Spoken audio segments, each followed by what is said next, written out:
Assalamualaikum warahmatullahi wabarakatuh. Nah, perkenalkan nama saya Siti Rahayu Widaningsih, NIM 19060011. Di sini saya akan memberitahukan mengenai praktik mengajar saya di kelas 5.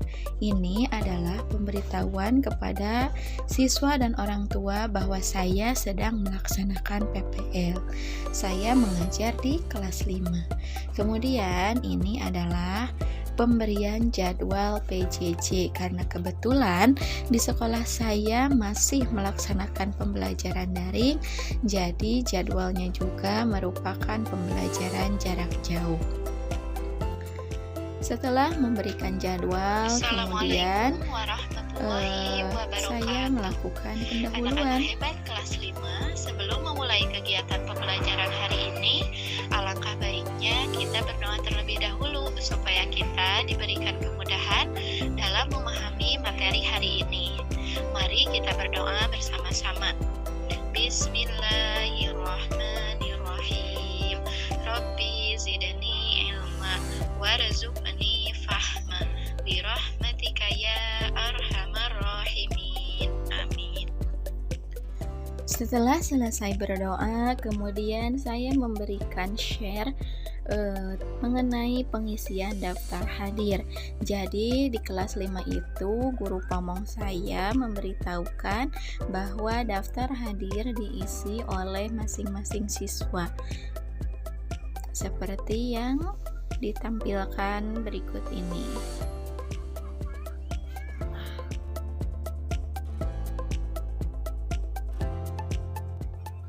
Setelah semua siswa mengisi daftar hadir, kemudian saya melakukan pengecekan kesiapan siswa dalam mengikuti pembelajaran.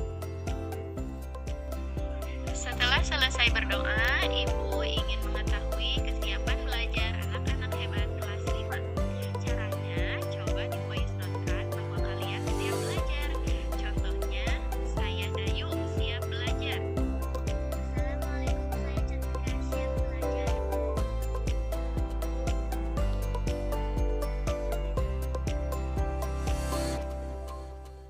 Assalamualaikum, saya Cila siap belajar. Assalamualaikum, Rizky siap belajar.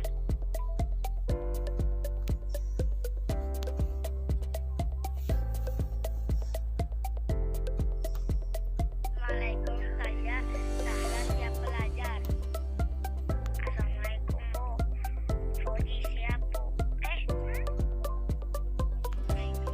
Karena belum semua siswa memvoice note-kan siap belajar, sedangkan jam menunjukkan waktu pembelajaran, maka saya langsung saja menjelaskan materi pembelajaran hari tersebut untuk diberitahukan kepada siswa sambil menunggu siswa yang lain yang belum mengatakan saya siap belajar. Komunikasikan dan menyimpulkan. Nah, untuk itu silahkan kalian baca teks serta amati gambar pada buku tema 2 halaman 51. Untuk waktu membaca, Ibu beri waktu cukup 5 menit ya, karena bacaannya juga tidak banyak. Assalamualaikum, saya Sasti siap belajar. Setelah kalian membaca, Ibu akan bertanya pada 2 orang, 1 laki-laki dan 1 perempuan, untuk menceritakan kembali hasil bacaan kalian. Assalamualaikum, saya siap belajar, Bu. Bagi yang sudah selesai membaca, beritahu ya. Karena waktu membaca sudah selesai, maka saya langsung saja menunjuk 2 orang, 1 perempuan dan 1 laki-laki untuk membacakan kesimpulan hasil bacaannya. Siswa-siswi kelas 5. Coba yang perempuan, Ibu mau Sasti.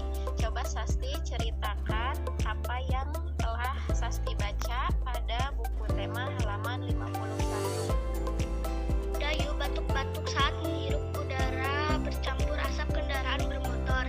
Sedangkan saat berada di bawah pohon rindang, Dayu merasa nyaman dan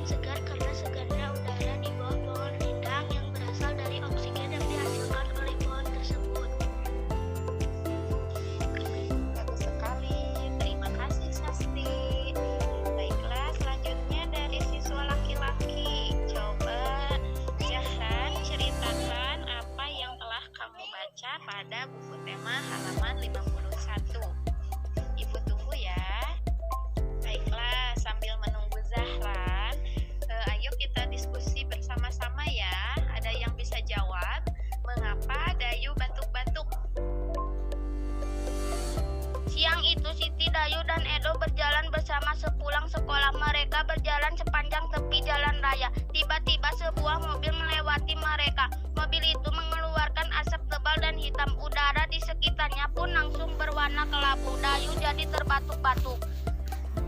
Saat menghirup udara tercampur asap kendaraan bermotor. Lalu Siti dan Edo segera menutup mulut. Saat kita berteduh di bawah pohon rindang yang sejuk dan segar. Terima kasih Zahra.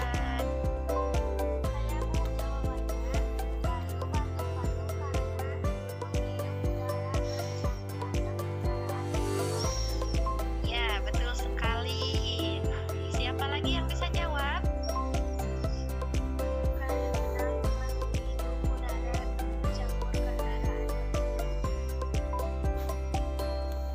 Ya, betul. Selanjutnya, siapa yang bisa jawab mengapa kita merasa nyaman saat berada di bawah pohon rindang? Karena segarnya udara di bawah pohon rindang. Karena udara di bawah pohon rindang terasa segar yang berasal dari oksigen pohon tersebut. Karena udara pohon rindang sejuk dan segar. Ya, jawabannya betul-betul semua ya. Ternyata anak-anak kelas 5 rupanya hebat-hebat. Setelah selesai diskusi dan tanya jawab, kemudian saya langsung menjelaskan materi tentang pembelajaran hari ini. Pentingnya kebersihan udara terhadap pernapasan. Salah satu penyebab udara kotor adalah asap hitam dari kendaraan bermotor. Tempat yang memiliki udara bersih adalah tempat yang memiliki banyak pohon.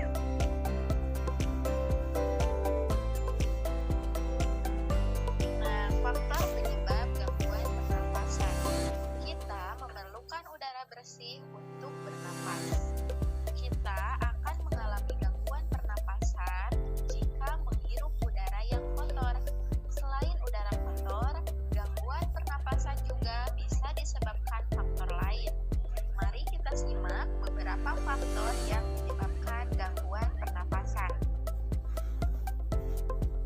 Nah, faktor-faktor penyebab gangguan pernapasan yang pertama yaitu faktor fisik yang disebabkan karena adanya kelainan pada organ pernapasan. Salah satunya adalah pada bayi yang lahir secara prematur. Organ pernapasan pada bayi yang lahir secara prematur belum sempurna. Oleh karena itu, bayi tersebut memerlukan alat bantu pernapasan. Faktor penyebab gangguan pernapasan yang kedua yaitu faktor penyakit. Penyakit yang menyerang organ pernapasan adalah asma, influenza, bronkitis, emfisema, dan kanker paru-paru. Penyakit ini dapat mengganggu proses bernapas kita. Kita dapat mengalami sesak napas, batuk, dan hidung tersumbat. Kemudian, faktor penyebab gangguan pernapasan yang ketiga yaitu faktor lingkungan. Faktor lingkungan juga dapat menyebabkan gangguan pernapasan. Asap kendaraan, asap pabrik, asap rokok, dan asap pembakaran sampah bisa menyebabkan udara menjadi kotor. Oksigen yang terkandung dalam udara kotor sangat terbatas, sehingga dapat menyebabkan kita batuk dan sesak napas. Nah, anak-anak, kalian sudah tahu kan faktor-faktor penyebab gangguan pernapasan? Supaya kalian lebih hafal dan lebih memahami, kalian bisa membuat bagan tentang faktor-faktor penyebab gangguan pernapasan seperti contoh berikut ini ya. Nah, ini adalah Kemudian saya menampilkan sebuah bagan atau peta pikiran untuk dijadikan tugas siswa dalam pembelajaran IPA. supaya kita lebih mudah menghafalnya. Nih, contohnya ini faktor penyebab gangguan pernapasan. Yang pertama, faktor fisik. Di antaranya cacat bawaan, kemudian kelainan pernapasan. Kemudian faktor penyakit apa aja? Yang pertama asma, kemudian influenza, bronkitis, emfisema, dan kanker paru-paru. Lalu apa faktor lingkungan? Yang pertama asap kendaraan, asap pabrik, asap rokok, asap pembakaran. Dengan dibuatkannya bagan seperti ini, insya Allah kalian bisa lebih mudah menghafal faktor penyebab gangguan pernapasan. Nah, tugasnya silahkan kalian tulis di buku kalian masing-masing, yaitu pada muatan pelajaran IPA, buatlah bagan tentang faktor penyebab gangguan pernapasan. Bagannya bisa dikreasikan sesuai kemampuan masing-masing ya, tidak usah sama dengan contoh. Silahkan nanti Ibu tunggu sampai jam 10. Bagi yang bisa mengerjakan sampai jam 10 ya, ditunggu pengerjaan tugasnya difotokan. Anak-anak, apakah tugas yang Ibu berikan dapat dipahami? Dan ini adalah hasil pengerjaan tugas siswa tentang materi yang sudah dijelaskan.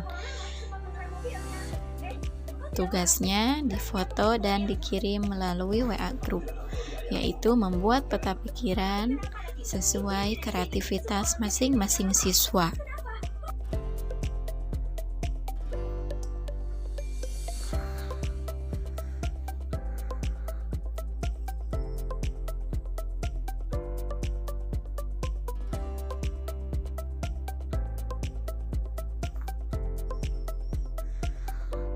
Setelah semua siswa mengirimkan tugas mata pelajaran IPA, kemudian dilanjutkan dengan materi bahasa Indonesia. Cara menerangkannya kurang lebih sama seperti pembelajaran IPA. Namun karena durasi videonya terbatas, maka tidak akan ditampilkan cara penerangannya. Dan ini adalah muatan pelajaran bahasa Indonesia, tetapi langsung ke tugas. Tugasnya ada di Google Form, sehingga nanti siswa mengerjakan tugasnya lewat Google Form. Kemudian pertanyaan-pertanyaannya dijawab sesuai dengan informasi yang sudah Ibu tuliskan di atas. Untuk jawabannya Ibu tunggu sampai jam 12 siang ya. Nah, dan ini hasil dari pengerjaan Google Form siswa dan siswi kelas 5 yang saya ajar.